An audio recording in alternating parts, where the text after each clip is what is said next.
Hello guys, welcome to this video. आज हम पढ़ेंगे फिजिक्स का यूनिट एंड मोशन के बारे में। तो फर्स्ट हम पढ़ेंगे फंडामेंटल यूनिट्स। लेंथ का यूनिट है मीटर, मास का यूनिट है किलोग्राम, टाइम का यूनिट है सेकेंड, टेम्परेचर का यूनिट है केल्विन, इलेक्ट्रिक करंट का यूनिट है एम्पियर, लुमिनस इंटेंसिटी का यूनिट है कैंडेला, अमाउंट ऑफ सब्सटेंस का यूनिट है मोल। और कुछ एक्स्ट्रा यूनिट्स दिए गए हैं, जैसे प्लेन एंगल का यूनिट है रेडियन एंड सॉलिड एंगल का यूनिट है स्टेडियन। और कुछ important SI units. SI unit means international system of unit, जो कि इंटरनेशनली एक्सेप्टेड है। फोर्स का यूनिट है न्यूटन, वर्क का यूनिट है जूल, पावर का यूनिट है वाट, क्वांटिटी ऑफ इलेक्ट्रिसिटी का यूनिट है कूलम, पोटेंशियल डिफरेंस का यूनिट है वोल्ट, इलेक्ट्रिकल रेजिस्टेंस का यूनिट है ओम, कैपेसिटेंस का यूनिट है फेरेड, इंडक्टेंस का यूनिट है हेनरी, लुमिनस फ्लक्स का इंटेंसिटी है ल्यूमेन। और some important units of long distances, जैसे लॉन्ग डिस्टेंस को हम लाइट ईयर से मापते हैं। Light year means the distance travel by light in vacuum. Vacuum means खाली जगह में। इन 1 ईयर लाइट कितना ट्रैवल करता है, इसको हम मेजर करते हैं लाइट ईयर में। So 1 light year equal to 9.46 into 10⁻15 metre और अप्रोक्सीमेटली 10⁻16 मीटर। और 1 parsec equal to 3.26 light year. और some important units of short distance. Short distance के यूनिट है 1 micron. 1 micron equal to 10⁻⁻4 cm और 10⁻⁻6 metre. 1 angstrom equal to 10⁻⁻8 cm और equal to 10⁻⁻10 metre. 1 fermi equal to 10⁻⁻13 cm और 10⁻⁻15 metre. 1 you equal to 10⁻11 cm और 10⁻13 metre. फिर हम पढ़ेंगे motion in 1 dimension. Your mechanics can be divided into 2 parts. 2 parts mechanics को divide कर सकते हैं हम, एक है स्टैटिक और एक डायनामिक। स्टैटिक पार्ट स्टडी करता है स्टेशनरी ऑब्जेक्ट से, जो कि स्टेशनरी मीन्स फिक्स्ड है, और जो डायनामिक स्टडी करता है मूविंग ऑब्जेक्ट्स के बारे में। The terms regarding motion.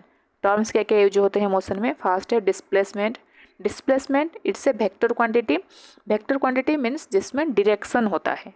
Displacement क्या है, तो शॉर्टेस्ट डिस्टेंस विथ डिरेक्शन। किसी भी कोई चीज़ किसी जगह से किसी जगह जा रहा है और ये उसका शॉर्टेस्ट डिस्टेंस है और उसमें एक डिरेक्शन दिया होगा, तो it's called displacement. Distance is a scalar quantity. Scalar quantity means इसमें डिरेक्शन नहीं लिखा दिया हुआ होता है। कोई भी ऑब्जेक्ट किसी भी जगह जा रहा हो, तो ये जो जितना भी लॉन्ग हो शॉर्ट हो जितना है उसको डिस्टेंस बोलते हैं, जिसमें डिरेक्शन नहीं दिया हुआ है। अगर डिरेक्शन होगा डिस्टेंस में तो ये कहलाएगा displacement. So displacement is a vector quantity and distance is a scalar quantity.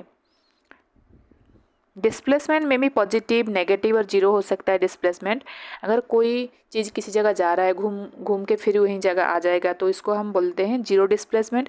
अगर उससे पीछे जाएगा तो उसको हम बोलेंगे नेगेटिव डिस्प्लेसमेंट। पर डिस्टेंस इज ऑलवेज पॉजिटिव। ठीक है। फिर हम the term is velocity. Velocity means displacement by time. Displacement को अगर हम टाइम से डिवाइड करेंगे तो इसको बोलेंगे हम velocity. Velocity is a vector quantity. Displacement में भी डायरेक्शन दिया हुआ होता है, तो वेक्टर में भी डायरेक्शन रहेगा। जिसमें डायरेक्शन रहेगा इसको बोलते हैं वेक्टर क्वांटिटी। एवरेज वेलोसिटी हम कैसे काउंट करेंगे, total displacement by total time. Total displacement by total time is called average velocity.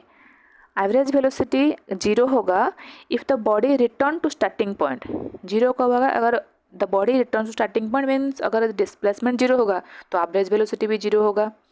If the body covers first half distance with velocity v1 and next half with velocity v2, then the average velocity will be 2v1 v2 by v1 plus v2. If a body travels with uniform velocity for time t1 and with uniform velocity v2 for time t2, अगर uniform velocity first period में भी और second period में रहेगा तो उसका average velocity calculation का क्या फॉर्मूला है, v1 t1 plus v2 t2 by t1 plus t2।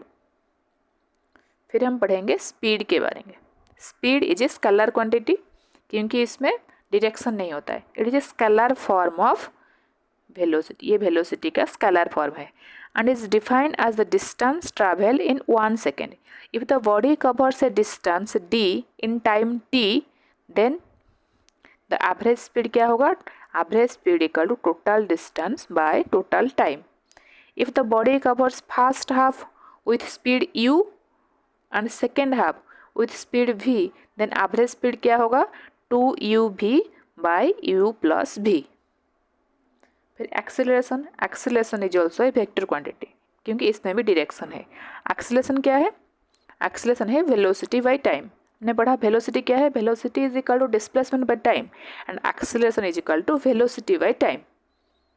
Negative acceleration is known as negative acceleration, जिसमें डिस्प्लेसमेंट नेगेटिव की तरफ जाएगा, उसमें वेलोसिटी भी नेगेटिव है, उसमें एक्सेलरेशन भी नेगेटिव आएगा। जो नेगेटिव एक्सेलरेशन होगा तो उसको हम बोलेंगे retardation. Acceleration is uniform when neither its direction nor magnitude change, अगर डायरेक्शन और मैग्नीट्यूड चेंज नहीं होगा तो एक्सेलरेशन सेम ही रहेगा, तो इसको एक्सेलरेशन इज यूनिफॉर्म रहेगा। Equation of motion under gravity, कुछ कुछ इक्वेशन है कैलकुलेट करने का, उसका वेलोसिटी कैसे कैलकुलेट करेंगे, उसकी हाइट कैसे कैलकुलेट करेंगे। तो क्या क्या डाउनवर्ड मोशन के लिए अगर कोई भी चीज़ ऊपर से डाउनवर्ड की तरफ जा रहा है तो उसको कैलकुलेट करने का क्या फॉर्मूला है, डाउनवर्ड मोशन के लिए फॉर्मूला है v equal to u plus g t and h equal to ut plus half gt square, v square equal to u square plus 2gh। इसमें v क्या है, v है फाइनल वेलोसिटी, u है initial velocity, g है gravitational acceleration and t है time. फिर upward motion के लिए क्या होगा, अपवर्ड मोशन के लिए हमेशा g नेगेटिव आएगा, तो अपवर्ड मोशन के लिए v equal to u minus g t, h equal to u t minus half g t square, v square equal to u square minus 2gh। In general condition में हमेशा positive ही रहेगा, जैसे downward के case में रहे, general condition में same भी रहेगा। अगर डिस्टेंस कैलकुलेट करना है, डिस्टेंस के लिए क्या फॉर्मूला है, ये सब है वेलोसिटी कैलकुलेट करने का और हाइट कैलकुलेट करने का। डिस्टेंस कैसे कैलकुलेट करेंगे, डिस्टेंस कैलकुलेट करने का फॉर्मूला है एस। अगर जैसे डिस्टेंस को हम एस लेंगे तो फॉर्मूला है u plus 2n minus 1 into a by 2। a means acceleration.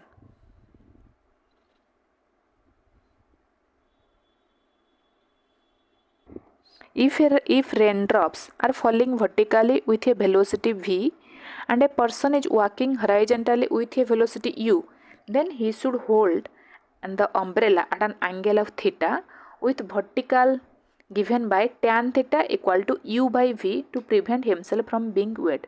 Means जैसे रेन ड्रॉप गिर रहा है तो इसको उसका वेलोसिटी v है, एक पर्सन वॉक कर रहा है उसका वेलोसिटी u है, तो उसको उसका अम्ब्रेला थीटा एंगल में रखना चाहिए वो भीगने से बचने के लिए। सो दो थीटा कैसे कैलकुलेट होगा, tan theta equal to initial velocity by final velocity, means velocity horizontal, u here u is horizontal velocity and v is vertical velocity. और कुछ इंपॉर्टेंट पॉइंट्स दिए गए हैं।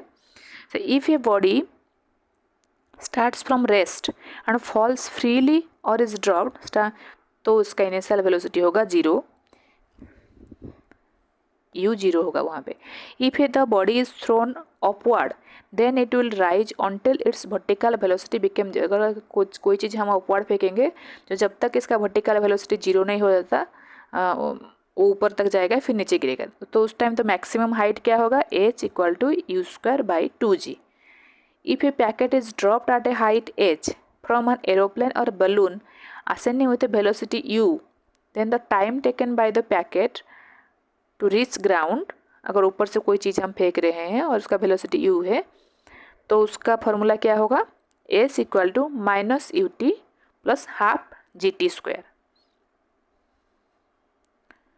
नो लाइन और इन x और t graph, अगर हम displacement and time के बीच ग्राफ बनाएंगे इस तरह से, तो अगर x और t graph can be perpendicular, known line x और t can be perpendicular to time axis because it will represent infinite velocity को रिप्रेजेंट करेगा परपेंडिकुलर लाइन. सो इसमें इसलिए ऐसे कुछ लाइन नहीं बनेगा. इफ x और t graph is a curve whose slope decreases continuously with time, then the velocity of the body goes on decreasing. अगर ऐसे x और t ग्राफ बनेंगे कर्व की तरह और डिक्रीजिंग दिखाएगा तो the velocity of the body also decreases continuously and the motion of the body is, and उस टाइम अगर डिक्रीज करेगा तो उसको बोलेंगे रिटार्डेड मोशन.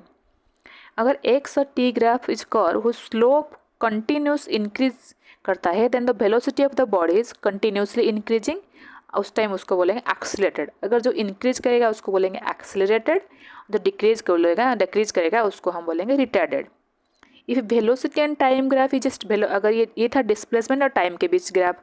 अगर हम वेलोसिटी और टाइम के ग्राफ बनाएंगे, ये velocity and time graph is straight line parallel to time axis, then the अगर वो वेलोसिटी और टाइम ग्राफ में वो ग्राफ टाइम के साथ पैरेलल होगा देन उसका एक्सीलरेशन होगा 0. अगर वेलोसिटी और time graph is a straight line incline to time axis, incline कर रहा है टाइम एक्सिस के with positive slope, then the body is moving with constant acceleration. If velocity time graph is a straight line incline to time axis with negative slope, अगर negative slope होगा then the body is, हम consider करें इससे retarded. अगर the velocity and time graph normal to the time axis is not a practical possibility because it means that the acceleration of the body is infinite. तो normal भी नहीं हो सकता. अगर नॉर्मल शो बनेगा ही नहीं क्योंकि इसमें दिखाएगा द एक्सेलरेशन इज इनफाइनाइट, जो कि इम्पॉसिबल है. If a body moving with uniform acceleration then the average velocity क्या होगा? अगर यूनिफॉर्म एक्सेलरेशन होगा तो एवरेज वेलोसिटी होगा u plus v/2, where u है initial velocity and v is the final velocity. The distance travel by the body in successive second, successive second means 1:3, 1/1, then 3, then 5, then 7, ये इसे बोलते हैं हम the distance travel by the successive second में. तो distance ऐसे calculate किया जाएगा, डिफरेंस सेम रहेगा. When the body is starting from rest the distance travel by the body in first second, first 2 second, first 3 second और in the ratio क्या क्या रहेगा उसके बीच डिस्टेंस में 1:4, 4:9, इसे स्क्वायर होता जाएगा. दिस 1 का स्क्वायर 1, 2 का स्क्वायर 4, 3 का स्क्वायर 9, 4 का स्क्वायर 16 ऐसे. When a body is dropped freely from the top of the tower and another body is projected horizontally from the same point, both will reach the ground at the same time. जैसे अगर एक body हम vertically डालेंगे ऊपर से और एक horizontally डालेंगे तो they both will reach the ground same time पे ही पहुंचेंगे ग्राउंड पे. तो इस वीडियो में इतना ही. नेक्स्ट पार्ट हम नेक्स्ट वीडियो में कवर करेंगे. Thank you for watching this video.